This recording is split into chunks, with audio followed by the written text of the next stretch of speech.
So now you've created your activist entrepreneur business, or at least you have the idea of what you want to create. One really good step at this point is to put it through what we call a stress test.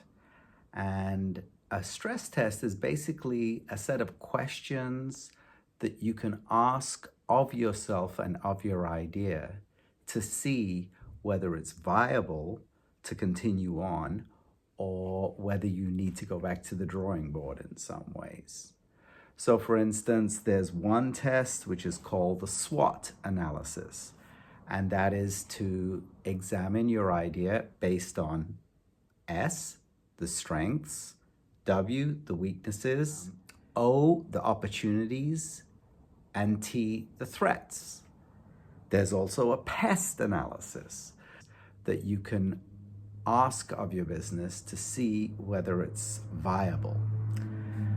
We created our own test, of course, something which is in the idea of being an activist entrepreneur. There are questions that you can ask of your idea, which also put it through the process to see whether you're going to proceed or go back to the drawing board. So some of these questions would be, number one, purpose.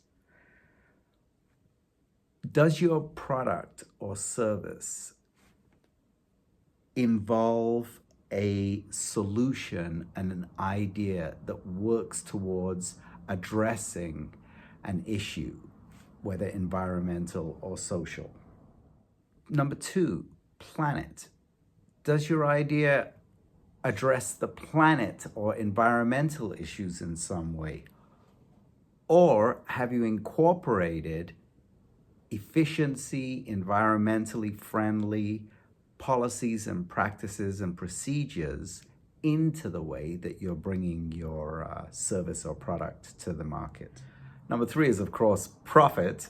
Your idea should have some sort of viable business plan so that it can make money.